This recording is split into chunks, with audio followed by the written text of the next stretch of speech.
विद्यार्थियों नमस्कार। आज हम लोग पढ़ेंगे सांख्य कारिका के अंतर्गत कारिकाओं की व्याख्या, जिसमें आज हम छठी कारिका लेते हैं।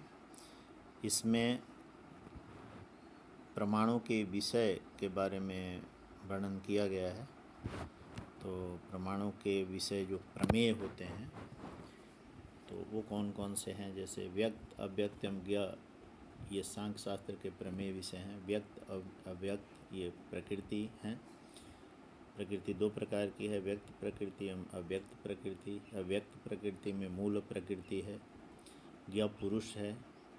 ये इसके सांख्य शास्त्र के विषय हैं और इसमें सांख्य शास्त्र को 3 प्रमाण अभिष्ट हैं: प्रत्यक्ष, अनुमान एवं आगम या शब्द।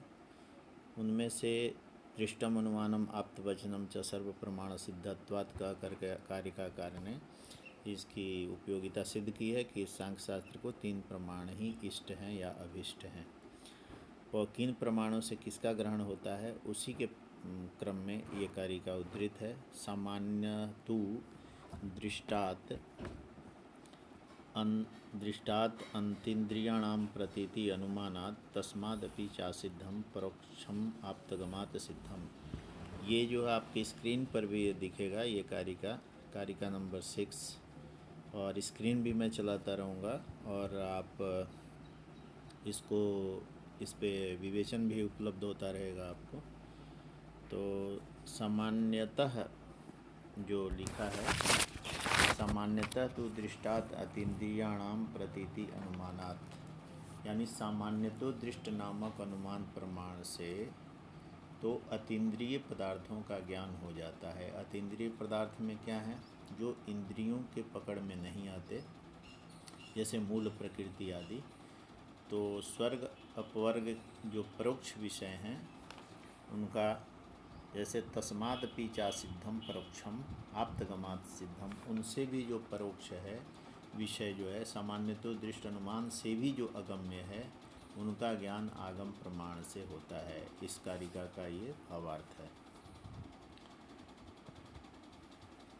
फिर कहता है, इस कारिका में प्रमाणों के विषयों का निरूपण हुआ। जैसे सामान्यतः तो दृष्टात् में प्रयुक्त तू से प्रत्यक्ष तथा पूर्वत नामक अनुमान का ग्रहण होता है, जिसका अर्थ होता है कि इंद्रिय गोचर विषयों की प्रतीति दृष्ट तथा अनुमान के पूर्ववत एवं शेषवत भेदों से हो जाती है।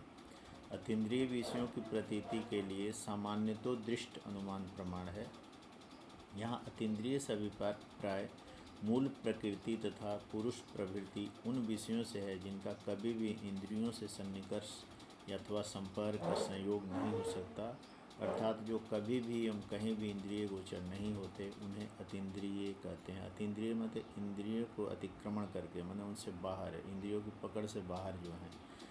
कुछ विद्वान कारिका के पूर्वार्ध में दृष्ट का ग्रहण मानते हुए इसका अर्थ कुछ भिन्न प्रकार से करते हैं। सामान्य तु दृष्टात् प्रतीति भवति, हमारे दैनंदिन के व्यवहार में तो दृष्ट अर्थात प्रत्यक्ष प्रमाण ही काम आता है। अतः सामान्य रूप से हमारे ज्ञान का साधन प्रत्यक्ष ही है।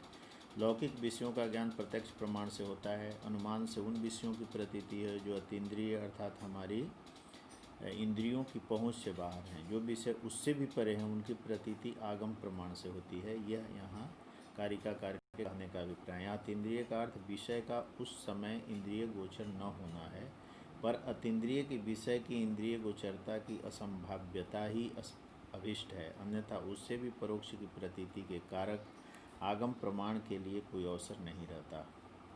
अतः अतीन्द्रिय का अर्थ यही है कि वस्तु या विषय कभी भी इंद्रिय गोचर नहीं होते, उनका आगम प्रमाण द्वारा ग्रहण होता है। ऐसी स्थिति को अनुमान के केवल सामान्यतो दृष्ट के भेद के साथ ही संभव है, जहाँ विशेषों का साक्षात्कार नहीं हो पाता। इंद्रियात् सन्निकर्ष विशेषों का ही संभव है। पूर्ववत एवं शेषवत, चूँकि लौकिक विषयों की प्रतीति कराते हैं जो विशेष होते हैं तथा जिनका साक्षात्कार संभव है, अतः कारिका के पूर्वार्ध का यही अर्थ है। अतीन्द्रिय पदार्थों की प्रतीति सामान्यतो दृष्ट अनुमान से होती है। तू से इंद्रिय गोचर पदार्थों की प्रतीति के लिए इससे पूर्व के प्रत्यक्ष पूर्ववत तथा शेषवत अनुमान प्रमाण है, यह अर्थ बोधित होता है। तो अतीन्द्रिय विषय कौन है जिनको प्रतीति का विधान या सामान्य तो दृष्ट प्रमाण से हुआ है? इस प्रश्न के उत्तर में सांख्यकारिका के प्राय सभी टीकाकारों ने मूल प्रकृति, अव्यक्त एवं तथा पुरुष, अव्यक्त प्रकृति या मूल प्रकृति एवं पुरुष का उल्लेख किया, पर महत, अहंकार एवं तन्मात्राएँ भी इसी कोटि में आती हैं। ये क्योंकि अत्यंत सूक्ष्म है, अव्यक्तावस्था जैसी ही हैं।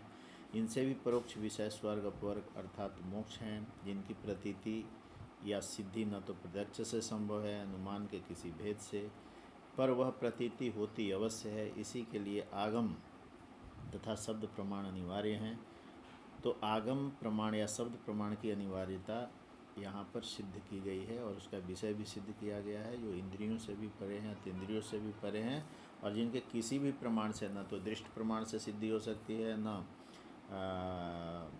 अनुमान प्रमाण से होती है, उसका आप्त प्रमाण यानी शब्द प्रमाण से उसका सिद्धि होती है। अगली कारिका देखते हैं।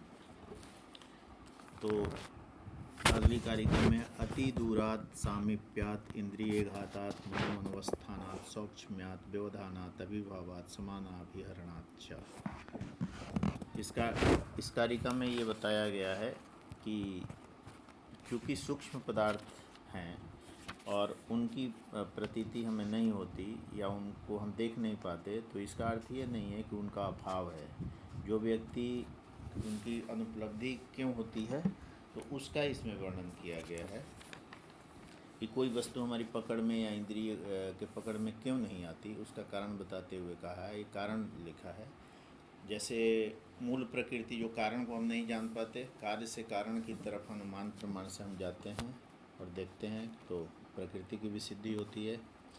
तो इसमें बताया अति दूरात, अत्यंत दूर, या अति सामीप्यात, सामीप अत्यंत दूर होने से या समीप होने से, इंद्रिय घातात, इंद्रिय में विकार होने से, मनो अनवस्थानात्, दूसरे विषय में प्रवृत्त चित्त के न होने से, मन की अनवस्था, दूसरी अवस्था होने से, वस्तु सौक्ष्म्यात्, वस्तु के अत्यंत सूक्ष्म होने से, व्यवधानात्, दो वस्तुओं के बीच में कोई तीसरी वस्तु के व्यवधान होने से, बाधा होने से, अभिभवात, एक वस्तु दूसरे विषय को अभिभूत करती है, दबा लेती है, उससे अभिभूत कर लेने से,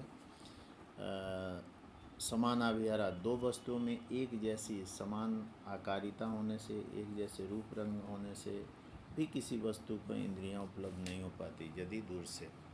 इसका अर्थ ये नहीं है कि वस्तु नहीं है, अभावात, कहता अति दूरात सामीप्यात इंद्रिय घातात मनोअनवस्थानात् सौक्ष्म्यात् व्यवधानात् अभिभवात् समानाभिहारणात् च। तो होने से वस्तु इंद्रिय गोचर नहीं हो पाते। इसमें सीधी सी बात होती है, वस्तु इंद्रिय गोचर क्यों नहीं हो पाते, उसका इसमें वर्णन किया गया है। तो कहता है कि प्रकृति अति सूक्ष्म होने से, प्रकृति को हम क्यों नहीं पकड़ पाते हैं, क्योंकि वो अति सूक्ष्म है।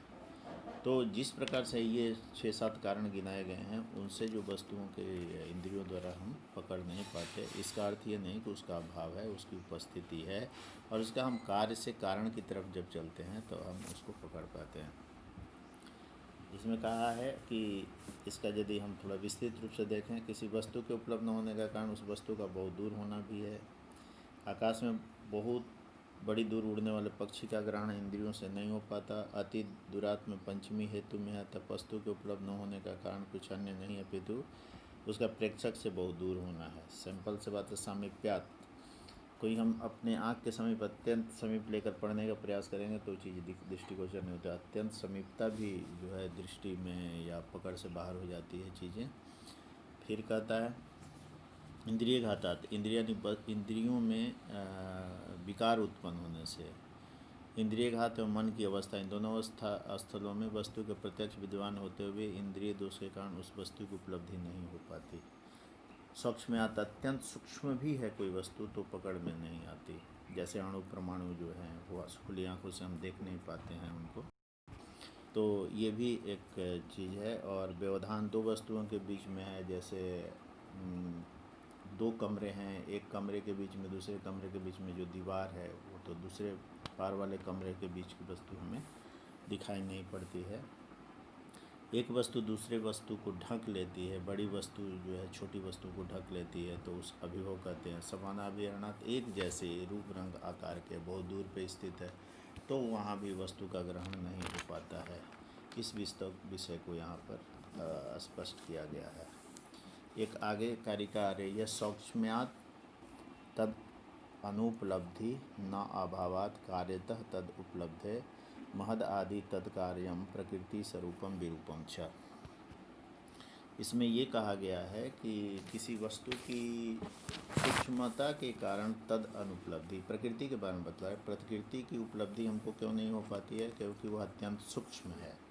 इसका अर्थ न अभावात, वो ऐसा नहीं है कि प्रकृति की सूक्ष्मता के कारण अनुपलब्धि होने से उसका अभाव है, अभाव नहीं है। अभाव कैसे कि कार्यतः तद उपलब्ध है, कार्य के द्वारा उसकी उपलब्धि होती है। कार्य से हम पकड़ते हैं कि कार्य में जो गुण पाए जाते हैं वही कारण में भी पाए जाते हैं। कार्य त्रिगुणात्मक है, ये संसार त्रिगुणात्मक है, संसार कार्य है। इसीलिए इसका जो कारण है प्रकृति, जो मूल प्रकृति अव्यक्त अवस्था में वो है, वह अत्यंत सूक्ष्म है। और उसी को महद आदि तत्कार्यम, उस सूक्ष्म प्रकृति के कार्य कौन से हैं? महद, बुद्ध, अहंकार, पंचतन मात्राएँ आदि आदि जो ये कार्य हैं, ये कार्य के जब गुण हम देखते हैं तो उसके आधार पर ये प्रकृति के स्वरूप भी हैं, प्रकृति के समान हैं, विरूपम भी हैं। स्वरूप इसलिए हैं कि ये कारण भी बनते हैं। प्रकृति जिस तरह से मूल कारण है तो ये भी कारण बनते हैं, और विरूपम ये कार्य रूप भी हैं। इस तरह से इसका वर्णन इसमें किया गया है।